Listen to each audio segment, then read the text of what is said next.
Continuando con la línea de pensamiento de las últimas semanas acerca de lo que significa el llamado de Dios, llamado personal y llamado universal. Hoy vamos a ir tras lo que es un tema que no podríamos hacer a un lado, sobre todo en estas fechas. Sabemos perfectamente que estamos en un tiempo muy especial en el cual estamos recordando, haciendo memoria acerca de hechos conocidos, con fechas mejor definidas incluso que el propio nacimiento del Señor Jesucristo. Estamos hablando de todo este sufrimiento, de su crucifixión, de su muerte, pero sobre todo también de la parte que sigue más adelante. Hay un debate tremendo en cuanto a los tiempos, la tradición, ver si murió un viernes y resucitó un domingo, o si fueron exactamente 3 días, o cómo se cuentan. Y toda esta circunstancia queda realmente opacada después de lo que nosotros tendríamos que entender como la parte vital e importante de todo esto, que es el hecho mismo de lo que sucedió, del cumplimiento de la profecía, del cumplimiento de lo que el Señor Jesús vino a hacer a este mundo. Esa es la parte importante en medio de todo. Los tiempos, probablemente, repito, sean interesantes para que nosotros podamos de alguna manera tratar de comprender cómo es que se dieron los acontecimientos. Pero finalmente, lo más importante y lo relevante es el hecho mismo, el hecho de la crucifixión, el hecho de que Dios se complació en mandar a su Hijo a morir en una cruz, a ser el sustituto de todo sacrificio que se podía llegar a tener. En la palabra del Señor, uno de los nombres con los que conocemos a Jesucristo es el Cordero de Dios. Y justamente es por este significado del hecho de venir Él a ser muerto y presentado como un sacrificio para poder redimir de los pecados al hombre. Y eso es justamente lo que significa estas fechas, estos días, ese lugar específico donde Él fue crucificado. Hay una historia interesante que se desarrolla 6 horas durante un viernes. A las 9 de la mañana empezó todo este evento de llevar a Jesús al monte del Gólgota, al monte de la Calavera, donde Él fue crucificado y 6 horas después entregó su espíritu. Hay muchas historias en medio de todo esto.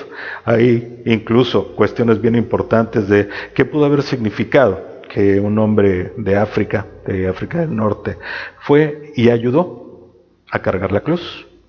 Él estuvo manchado con su sangre directamente. Su nombre aparece en el relato y en toda esta circunstancia de algo que podremos estudiar más adelante. Pero se dieron muchas historias alrededor. Muchas historias que se centraron justamente en esas 6 horas de un viernes. Vemos entonces la figura de un hombre, Dios hecho hombre, que sacrificó su vida, que la entregó en pago de la transgresión de muchos, de todos. Vemos a un Dios que en su momento dio su vida por todas las personas. Y en medio de esta circunstancia podríamos encontrar algunas figuras que de repente nos dan un contexto muy claro de hasta dónde alcanza la gracia de Dios. En el relato de la crucifixión y sobre todo momentos antes en los cuales el Señor Jesús está siendo juzgado por Pilato, se dio el hecho de una oportunidad que se le dio al pueblo de Dios para elegir, para perdonarle la vida a alguien. Y pusieron a 2 personas, a alguien malvado, alguien que era un homicida, Barrabás, y al lado de él pusieron a Jesús. Y le dieron a elegir al pueblo para que ellos fueran los que decidieran quién debería de morir. Para nosotros, la historia es triste, es realmente incluso algo que nos puede llenar de enojo. ¿Cómo es que la gente prefirió salvar al homicida y asesinar al que era inocente? Pero en medio de todo esto también es algo que debe de reflexionar cada uno de nosotros en nuestro corazón acerca del alcance de la gracia de Dios. ¿Por qué?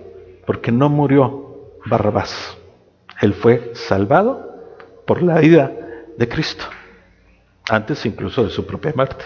Pero esto es parte de lo que nosotros tenemos que entender sobre la grandeza del hecho. Y repito, no es importante el tiempo. No son trascendentes las horas, ni los días, ni el momento preciso en que las cosas se dieron, sino el hecho como tal. El hecho de un hombre crucificado junto a Jesús, el cual dice claramente: Señor, acuérdate de mí. Y en ese momento la gracia se aplica también, porque la respuesta de Dios es: tú estarás conmigo hoy en el paraíso. Importante saber que la gracia no lleva consigo nada que deba de ir aparejada a ella. Simplemente fe, simplemente creencia, simplemente certeza, simplemente obediencia. Eso es todo lo que necesitamos para poder seguir adelante en medio de este hecho tan trascendente. Así que la crucifixión es algo importante en nuestra vida, pero la historia no se debe de quedar simplemente ahí, porque el simple hecho de la muerte, del derramamiento de sangre, no tendría ninguna trascendencia en nuestras vidas si no hubiera sucedido lo que pasó 3 días después. Que esa es la parte medular acerca de nuestro estudio del día de hoy. Acompáñenme a leer, por favor, es en el libro de Juan, capítulo 20. Vamos a leer del verso 1 al 10, por favor, y dice así: El primer día de la semana, María Magdalena fue de mañana, siendo aún oscuro, al sepulcro y vio quitada la piedra del sepulcro. Entonces corrió y fue a Simón Pedro y al otro discípulo, aquel al que amaba Jesús, y les dijo: se han llevado del sepulcro al Señor y no sabemos dónde lo han puesto. Y salieron Pedro y el otro discípulo y fueron al sepulcro. Corrían los dos juntos, pero el otro discípulo corrió más aprisa que Pedro y llegó primero al sepulcro. Y bajándose a mirar, vio los lienzos puestos allí, pero no entró. Luego llegó Simón Pedro tras él y entró en el sepulcro y vio los lienzos puestos allí, y el sudario que había estado sobre la cabeza de Jesús, no puesto con los lienzos, sino enrollado en un lugar aparte. Entonces entró también el otro discípulo que había venido primero al sepulcro y vio y creyó, porque aún no habían entendido la Escritura, porque era necesario que él resucitase de los muertos, y volviendo los discípulos a los suyos. Qué importante es ver la trascendencia del hecho. Y repito, probablemente dentro de la historia la parte más impactante a nosotros en nuestra carne es justamente el sacrificio. Toda esta parte en la cual significa el hecho de la necesidad de una muerte para que la historia se cumpliera, para que la profecía fuera exactamente cumplida. Pero la trascendencia más importante no es el hecho impactante, sino lo que viene después, que es la parte concreta acerca de ese Dios vivo, de ese Dios que no se quedó en una cruz, de ese Dios que no se quedó tampoco en un sepulcro. Somos llamados a la transformación, a tener un encuentro con el Cristo resucitado. Si nosotros tratamos hoy de visualizar esa imagen, ese momento en el que María Magdalena llega al lugar del sepulcro, ella no entra, ella se queda a cierta distancia, porque lo único que alcanza a ver es que la piedra es removida, y por el hecho de esa piedra estar removida, simplemente hay ya una turbación en su corazón, y sale de inmediato corriendo hacia la parte donde ella sabía que estaban los discípulos, y encontrándose a dos les dice claramente: la piedra ha sido removida, ya no está el cuerpo del Señor, ya se lo llevaron. Ella no lo había testificado, no lo había visto, pero fue lo primero que en su corazón se puso. Y yo creo que para muchos sería un sentimiento muy normal. También somos muy dados a ver la parte oscura de las historias y nos tardamos mucho en entender las partes medulares y sobre todo las que tienen una trascendencia grande y positiva hacia nuestra vida. Pero después viene la visión de estos otros dos discípulos. Juan llega corriendo y lo primero que hace es llegar, entra simplemente a la puerta. Digo, esas no son fotos del sepulcro, es simplemente una imagen, pero nos trae una idea muy clara de qué sucedió. Él llegó simplemente a la puerta, ve los lienzos ahí y sale de regreso. No se cerciora, no se asegura, no busca, simplemente la emoción y el sentimiento llega a su corazón, y de inmediato también llega con Pedro y le dice lo mismo, ¿no? El Señor no está. Pedro, sin quedarse con las ganas de asegurarse del hecho, él sí entra, él entra y ve, él mira, él ve claramente que sí, los lienzos están a un lado, que el sudario está enrollado en otra parte y que esa tumba está vacía, ya no hay nadie más.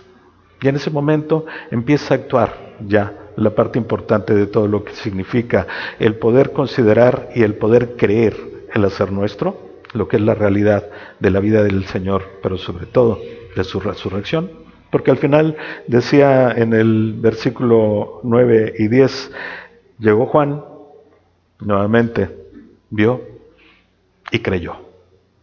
Y qué importante es esta parte de el cerciorarnos, de ver y la de lo que significa el creer. Ese encuentro que todos necesitamos acerca de la reflexión personal y cómo podemos nosotros entender y ver claramente lo que sucede en nuestras vidas. Las piedras tienen que ser removidas. No podemos nosotros quedarnos sin hacer absolutamente nada y estar ahí simplemente esperando que algo suceda. Las piedras tienen que ser removidas de nuestra vida. Todo lo que nos obstaculiza el poder ver hacia adentro, el poder ver las grandezas de lo que tiene la palabra del Señor, hay que hacerlas a un lado. No nos podemos quedar simplemente con la idea de un sepulcro vacío, sino el hecho de una esperanza viva, que es la que nos puede traer una certeza hacia más adelante.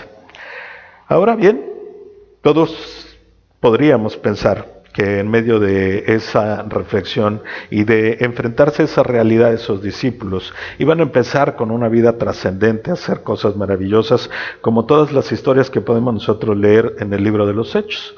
Pero la realidad es muy distinta y la realidad nos refleja acerca de algo que para nosotros es un día a día. Un poco más adelante de ese relato, de ese momento especial en la que estos discípulos pudieron cerciorarse que la tumba estaba vacía, ocurrió esto. Y dice así, en el mismo libro de Juan, el mismo capítulo 20, pero ahora el verso 19. Cuando llegó la noche de aquel mismo día, el primero de la semana, estando las puertas cerradas en el lugar donde los discípulos estaban reunidos por miedo de los judíos, vino Jesús y puesto en medio les dijo, paz a vosotros. Imaginémonos nada más toda esta cuestión, este cuadro impresionante, en el cual después de haber tenido esa cierta emoción, ese momento en el que el corazón fue movido de estos dos discípulos, en los cuales tenían la certeza de lo que había sido parte de la profecía, pero también de la promesa del Señor Jesús acerca de su resurrección, unas cuantas horas después de todo esto, los encontramos, ¿cómo y en dónde? ¿En dónde? En un aposento alto. Ellos estaban en una casa de 2 pisos, ya existían para ese tiempo, y estaban en la parte alta, y estaban todos ahí. ¿Cómo dice el relato que estaban? Con miedo, temerosos, bajo llave, porque las puertas estaban cerradas. A lo mejor lo más valiente que pudieron haber hecho fue justamente alguno de ellos levantarse de este estupor de miedo tan grande, ir y poner el seguro para que no fuera alguien a entrar y los fuera a llegar a molestar. Pero en medio de esta circunstancia, pues nos damos cuenta que en la realidad de nuestra vida las cosas suceden así. Tenemos iglesias como la nuestra, iglesias que estos días y los domingos está con asistencia normal de las personas escuchando la palabra de Dios, pero iglesias que se quedan también encerradas aquí, que no salen, que no van más allá, que no se lleva el mensaje, que no trascienden, y que en medio de esta circunstancia nos vemos reflejados justamente con esa misma imagen de este grupo de personas que la mayoría de ellas pudieron compartir la vida durante 3 años directamente con Jesús. Fueron testigos claros de su poder, fueron testigos claros de el amor que tenía hacia los demás, fueron testigos claros de lo que Él vino a hacer este mundo. Pero a pesar de esto, a pesar de esa circunstancia, unas pocas horas después de darse cuenta que la tumba estaba vacía, ellos tuvieron miedo y estaban encerrados.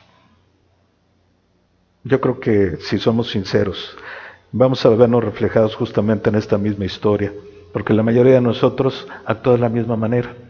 Cantábamos hace un rato un coro basado en este pasaje de Lucas que dice, no temáis, manada pequeña, porque a Dios le ha parecido y le ha placido darles lo que tienen. ¿A quiénes? A los que han hecho tesoros en el cielo. y no han hecho tesoros en esta tierra. A los que han puesto su vista en lo trascendente, en la vida del Señor y en lo que Él nos está dando. No en lo que nosotros podamos hacer, ni en nuestras capacidades, ni nuestros poderes. Muy por el contrario, lo que hacemos y necesitamos hacer es poner nuestra vista fija en una parte mucho más trascendente, que es justamente la realidad de un Dios vivo. ¿Qué teníamos en medio de esta imagen de estos discípulos ahí encerrados en ese aposento alto? Simplemente una fe tambaleante. Las emociones por dentro de sus corazones era lo primero que se daba. Emoción positiva en un principio por la mañana, darse cuenta que la tumba estaba vacía y que el Señor estaba cumpliendo su promesa. Entre ese lapso de tiempo, de estas horas, hubo también otras apariciones de Jesús resucitado, de ángeles anunciando la resurrección del Señor, a esos mismos discípulos, a esos que un poco más tarde estaban encerrados, muertos de miedo. Había incertidumbre. ¿Por qué? Pues porque en su corazón no existía todavía esa certeza. Las dudas estaban presentes en su mente y en su corazón. No sabían si realmente el Señor había resucitado o no. María lo primero que pensó es: se han llevado el cuerpo del Señor. Se lo han robado. Y no era muy extraño el haberlo pensado, porque finalmente sabemos que los judíos y el pueblo romano no querían que toda la profecía que estaba inscrita en las Escrituras se cumpliera.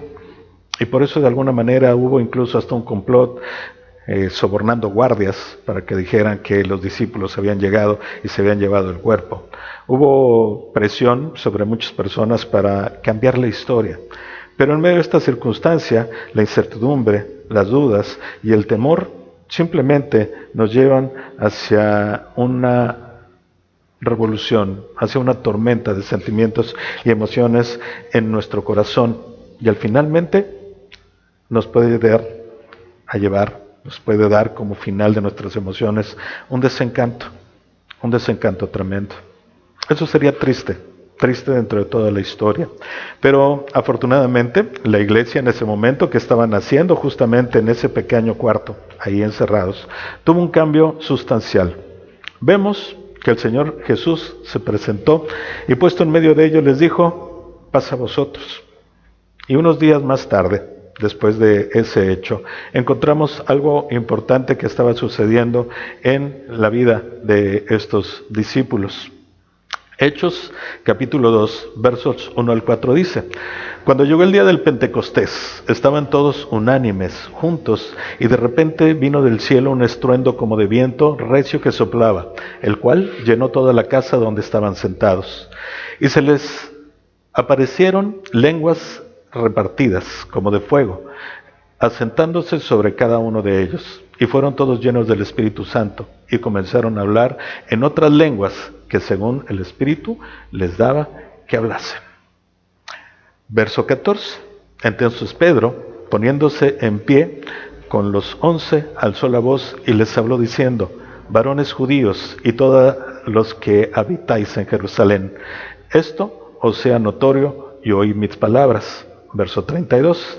A este Jesús resucitó Dios, de lo cual todos nosotros somos testigos. Verso 36. Sepa pues ciertamente toda la casa de Israel que a este Jesús, a quien vosotros crucificasteis, Dios le ha hecho Señor y Cristo. Qué impactante cambio, ¿verdad?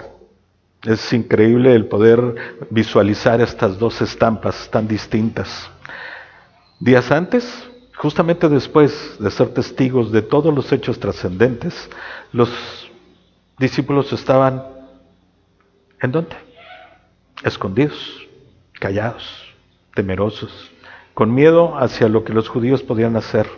Pero solo algunos días después vemos a estos 11, principalmente a Pedro, levantándose de una manera impresionante a declarar las grandes verdades. Sabemos que ese relato del día del Pentecostés sirvió para que 3,000 personas se convirtieran en ese mismo día. Fue impactante no el discurso, fue impactante el hecho y el testimonio. el poder tener la certeza de poder declarar y de poder dar a conocer las verdades de ese Dios vivo, de ese Dios resucitado. Esa es la trascendencia que tiene esta fecha y eso es lo que nosotros deberíamos de tener enfocado claramente en nuestro corazón.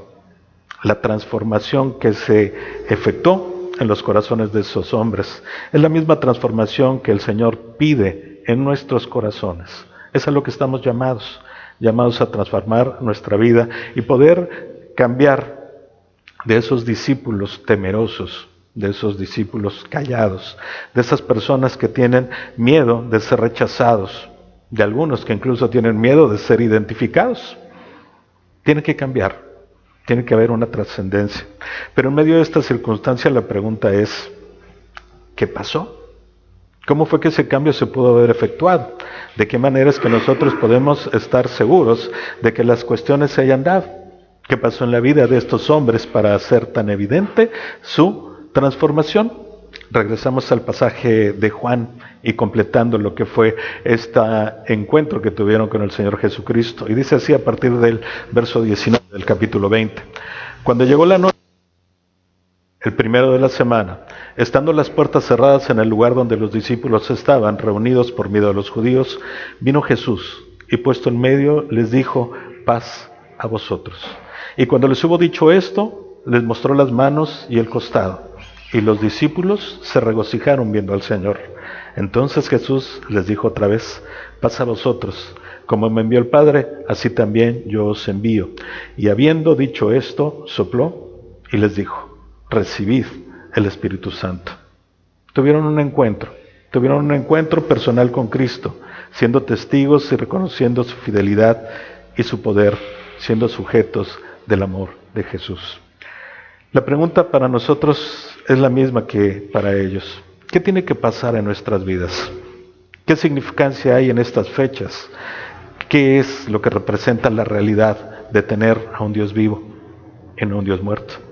¿Qué es lo que nosotros podríamos llegar a tener como una evidencia en nuestras vidas para poder proclamar las grandezas que ha hecho el Señor en nuestro corazón, que ha hecho en nuestras familias, que ha hecho en nuestras naciones?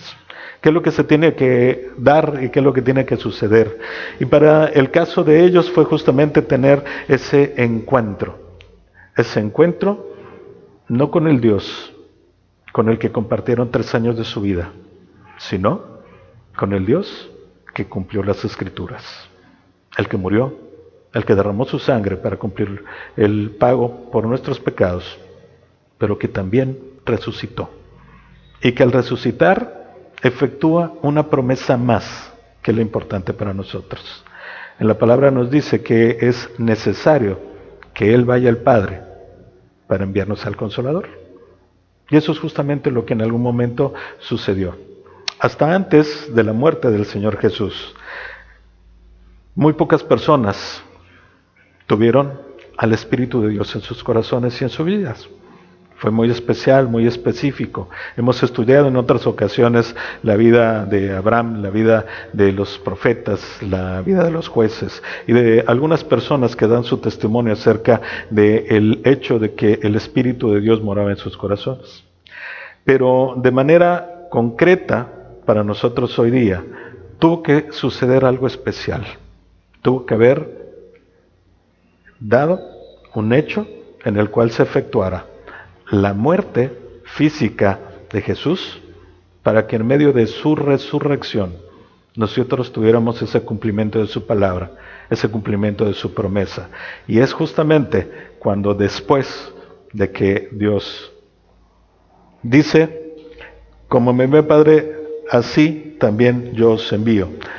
Y habiendo dicho esto, sopló y les dijo, recibid el Espíritu Santo. Es tan importante el hecho y la trascendencia de recibir el Espíritu, que no tuvo que quedar como una cuestión implícita en la palabra del Señor, sino tenemos que darnos cuenta de lo importante que es justamente el hecho de que el cumplimiento de la profecía fuera cumplido al 100%, que Él muriera para poder tener el Espíritu. Incluso los apóstoles tuvieron que esperar ese momento. Ellos pudieron hacer grandes cosas en el momento que estuvieron junto con el Señor, porque el relato de la vida de Jesús durante estos 3 años o 3 años y medio que estuvo como ministro en este mundo, entonces sí nos da a conocer proezas que hicieron algunos de ellos. Pero la realidad de la trascendencia y de la transformación en sus vidas no llegó, sino hasta que tuvieron al Espíritu de Dios en su corazón. Y quisiera que pudiéramos revisar un pasaje, una lectura un poco larga, pero que nos va a traer mucha luz, acerca de lo que significa y lo que podría reflejar en nosotros una ocasión muy especial en la que una mujer tuvo su encuentro personal con el Señor. Y veámoslo desde este ángulo preciso, haciéndonos la pregunta: ¿hemos tenido nosotros ya un encuentro personal con el Señor? Y el relato es importante, es Juan capítulo 4, versos del 1 al 42, que vamos a leer, por favor, y vamos a darnos cuenta de la historia trascendente de este testimonio de un encuentro personal de alguien que nosotros no hubiéramos siquiera pensado que pudiera tener oportunidad de estar al lado del Señor Jesucristo. Y dice así, es Juan capítulo 4, empezamos con el verso 1 y dice: Cuando pues el Señor entendió que los fariseos habían oído decir: Jesús hace y bautiza más discípulos que Juan, aunque Jesús no bautizaba sino sus discípulos, salió de Judea y se fue otra vez a Galilea, y le era necesario pasar por Samaria. Vino pues a una ciudad de Samaria llamada Sicar, junto a la heredad que Jacob dio a su hijo José. Y estaba allí el pozo de Jacob. Entonces Jesús, pasando del camino, se sentó así junto al pozo. Era como la hora sexta. Vino una mujer de Samaria a sacar agua, y Jesús le dijo: Dame de beber, pues sus discípulos habían ido a la ciudad a comprar de comer. La mujer samaritana le dijo: ¿Cómo tú, siendo judío, me pides a mí de beber, que soy mujer samaritana? Porque judíos y samaritanos no se tratan entre sí. Respondió Jesús y le dijo: Si conocieras el don de Dios y quién es el que te dice: dame de beber, tú le pedirías a él y te daría, agua viva. La mujer le dijo: Señor, no tienes con qué sacarla y el pozo es hondo. ¿De dónde pues tienes el agua viva? ¿Acaso eres tú mayor que nuestro padre Jacob, que nos dio este pozo, del cual bebieron él, sus hijos y sus ganados? Respondiendo Jesús y les dijo: Cualquiera que bebiere de esta agua volverá a tener sed, mas el que bebiere del agua que yo le daré no tendrá sed jamás, sino que el agua que yo le daré será en él una fuente de agua que salte para vida eterna. La mujer le dijo: Señor, dame esa agua para que no tenga yo sed, ni venga aquí a sacarla. Jesús le dijo: Ve, llama a tu marido y ven acá. Respondió la mujer y dijo: No tengo marido. Jesús le dijo: Bien has dicho, no tengo marido, porque 5 maridos has tenido, y el que ahora tienes no es tu marido. Esto has dicho con verdad. Le dijo la mujer: Señor, me parece que tú eres profeta. Nuestros padres adoraron en este monte, y vosotros decís que Jerusalén es el lugar donde se debe adorar. Jesús le dijo: Mujer, créeme que la hora viene cuando ni en este monte ni en Jerusalén adoraréis al Padre. Vosotros adoráis lo que no sabéis. Nosotros adoramos lo que sabemos, porque la salvación viene de los judíos. Mas la hora viene, y ahora es, cuando los verdaderos adoradores adorarán al Padre en espíritu y en verdad, porque también el Padre, tales adoradores, busca que le adoren. Dios es espíritu, y los que le adoran en espíritu y en verdad es necesario le adoren. Vamos a continuar con la lectura en un momento más. Pero imaginemos nada más lo que es esta circunstancia acerca de lo que puede significar este encuentro especial de una mujer samaritana con el Señor. Yo creo que si de alguna manera nosotros nos podremos ir imaginando esa escena, vamos a podernos dar cuenta que la mayoría de nosotros nos podemos ver reflejados justamente con esa mujer de Samaria. ¿Qué era lo que podía acontecer en estas circunstancias? Una mujer que tenía evidentemente muchas cosas con las cuales lidiar. Sus ojos se entrecierran ante el sol del mediodía. Sus hombros se hunden bajo el peso de su cántaro, su carga. Sus pies se arrastran, levantando polvo del sendero. Lleva la mirada baja para poder evitar las miradas de los demás. Conoce los prejuicios étnicos. Es una mujer. 5 matrimonios fallidos. Finalmente, una relación inconveniente. Imaginemos nada más lo que podría significar el vernos reflejados justamente con las personas imperfectas, con quien no se merece nada, con quien no se merecía ni siquiera que un judío le llamara.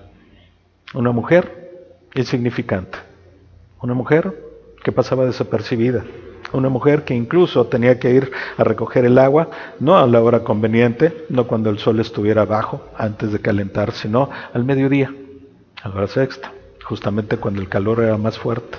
Ella probablemente lo hacía por el hecho de tener que evitar a toda la gente que en su momento pudo haber estado murmurando de ella.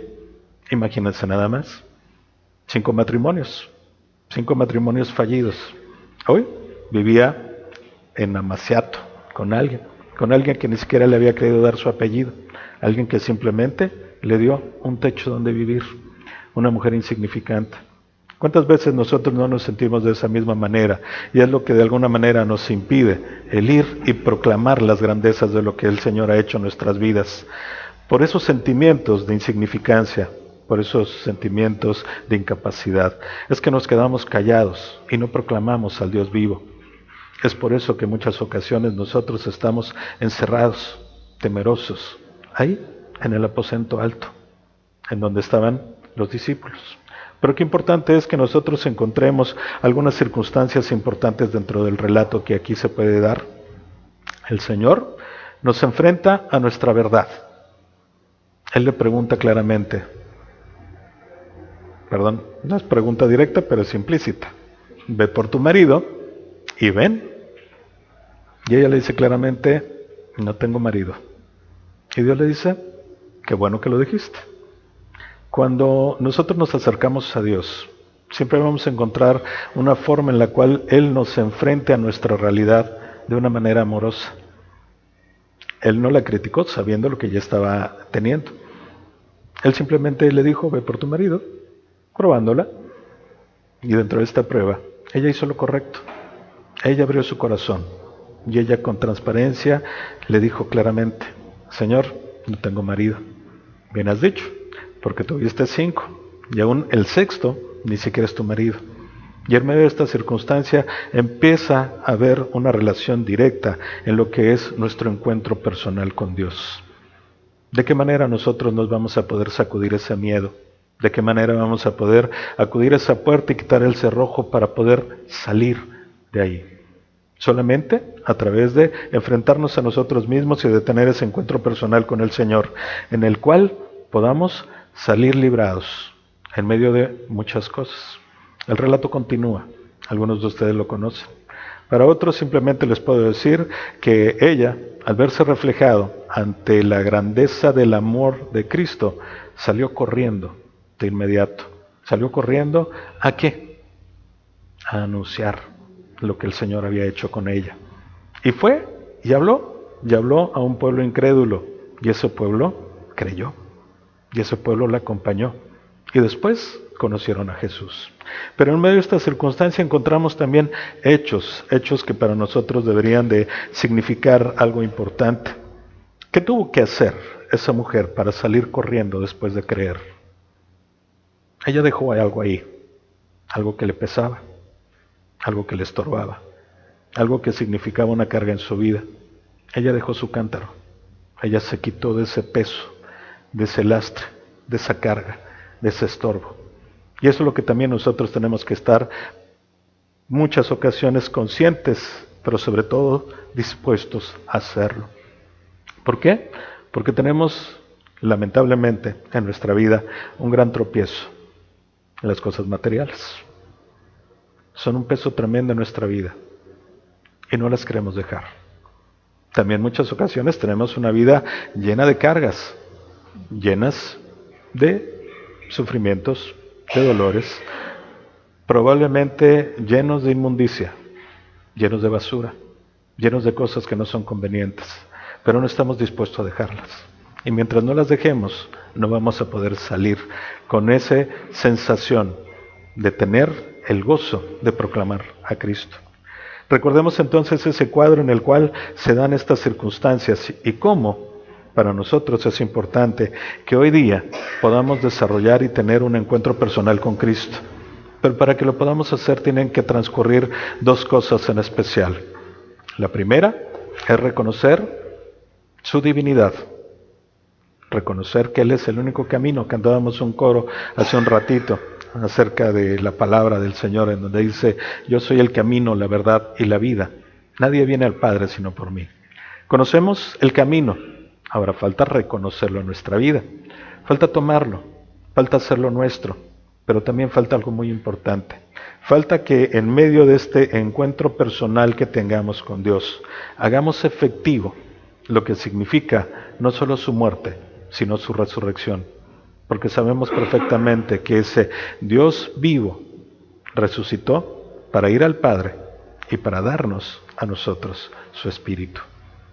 Eso es lo importante en medio de esta reflexión y lo que quisiera que hoy nos lleváramos probablemente en un estudio muy corto, pero que creo que nos puede dejar mucho para pensar de aquí en adelante. Tenemos todavía tiempo, mucho tiempo frente a nosotros, pero debemos de aprender a aprovecharlo con claridad. Debemos entender que es indispensable en nuestra vida tener un encuentro personal con el Señor, pero más allá de todo esto, es también indispensable el poder recibirle a nuestro corazón, recibir a su Espíritu, porque como vemos, lo que actuó con esa trascendencia, esa transformación evidente de los apóstoles, no fue tan solo la experiencia de vida con Jesús, sino fue simplemente un acto posterior a que el Señor sopló su Espíritu en ellos. Y para nosotros, y si queremos una vida transformada, y si deseamos tener una trascendencia en nuestra vida, pues lo menos que podemos hacer es esperar justamente que ese soplo actúe en nuestra vida. Para quien no lo haya tenido todavía, hoy es un buen día para pensarlo. Un buen día para poner sobre la mesa y sobre nuestra mente claramente qué es lo que está pasando en nuestras vidas y qué es lo que queremos hacia adelante. Pero sobre todo, la posibilidad de vernos reflejado en una realidad que hoy nos alcanza a todos. Dios está vivo. Y por el hecho de estar vivo, es que nosotros tenemos esa oportunidad de poder disfrutar del Consolador en nuestros corazones. Es el cumplimiento de la profecía, es el cumplimiento de la certeza de Dios, es lo que nos da a nosotros ese sentimiento de la fidelidad tan grande que tiene Dios, que desde el principio del mundo Él diseñó este plan para que nosotros pudiéramos tener la oportunidad de estar con Él en comunión y que en el momento de nuestra partida de este mundo estemos así como ese ladrón crucificado junto con Él, viviendo en el paraíso. Yo les pido que piensen acerca de lo que significa estas fechas, y desde niño he escuchado que no son tiempos solamente para las vacaciones y la diversión, sino es un tiempo para la reflexión. Pero más allá que el tiempo para la reflexión es también un tiempo para la acción. Es un tiempo para que quitemos ese seguro de la puerta y salgamos a proclamar lo que Dios ha hecho en nuestras vidas.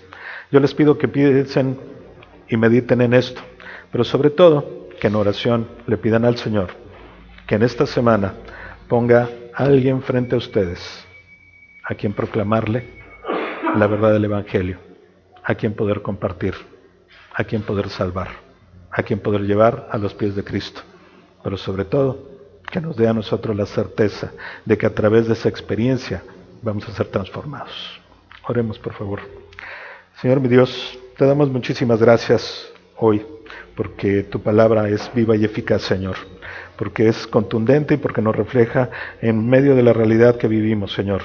Y te pedimos que tu Espíritu transforme nuestro corazón, que seamos hoy como ese Pedro y que podamos alzar la voz y podamos declarar con certeza, con convicción, pero sobre todo con gozo, Señor, que tú estás vivo, que plació a Dios resucitarte de entre los muertos y que a través de esto es que hoy tenemos la oportunidad de ser llamados hijos tuyos, Señor. Pero sobre todo, que hoy tenemos a tu Espíritu en nuestro corazón y esto nos permitirá transformar la vida de otros. Gracias te damos, Señor, y te pedimos que no permitas que esta semana pase sin que para nosotros haya un momento de trascendencia, un reflejo claro de transformación, pero sobre todo un sentimiento de gozo por haber cumplido al llamado que tú nos has dado. Gracias te damos, Señor, en el nombre de Jesús. Amén. Que tengan una buena semana.